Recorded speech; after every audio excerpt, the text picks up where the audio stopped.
Meatloaf tonight. I'll show you a couple tricks I use in mine that I think make it really yummy. First of all, I put pieces of toast at the bottom of the pan to soak up the grease. And then when I cut the crust off, I use those as the breadcrumbs to put down in my meat. I have a little over a pound of ground beef. I also have just a tiny bit of Italian seasoning. I have 3 minced garlic cloves.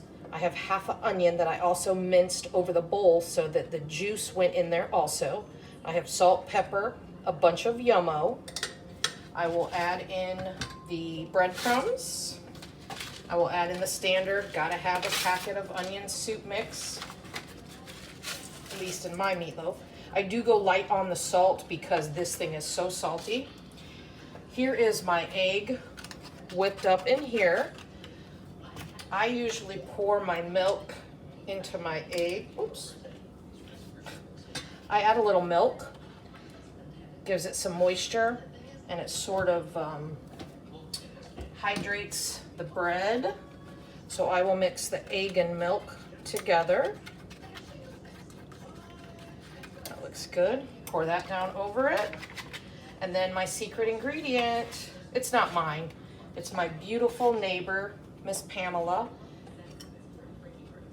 Horseradish. You will never know, you cannot taste it. It just gives it this deep, rich flavor. I promise you, my husband does not like horseradish and he loves my meatloaf.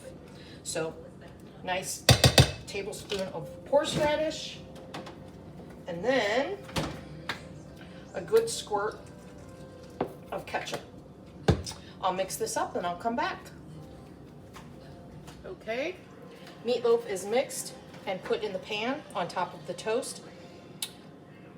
I know that most people make a well for their ketchup mixture to go on top. I like a bite of the ketchup mixture in every single piece of meatloaf, so I make it flat and just take my sauce all the way from edge to edge. In my sauce is ketchup, salt and pepper, brown sugar, and a decent amount of it because as it cooks, you want the sauce to kind of thicken up. Couple good splashes of soy, a little bit of dried mustard, and of course, yummo. And then I'll mix that up, put it on top of the meatloaf. The meatloaf will go maybe 30 minutes or so. I'll have to watch it, but easy peasy and really yummy. Put this on here.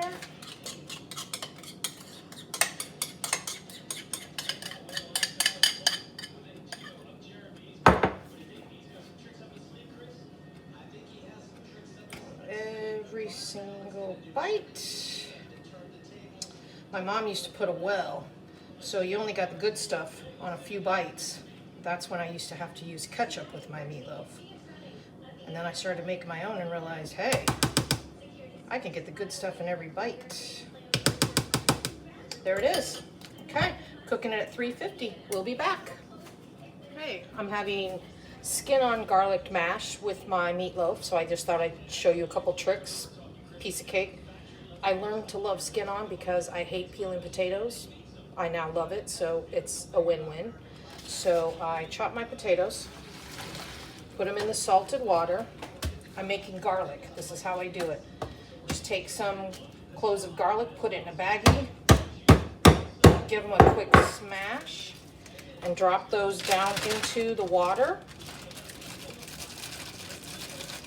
Salt's already in there. Yes, of course. Yummo in the boiling water for the potatoes.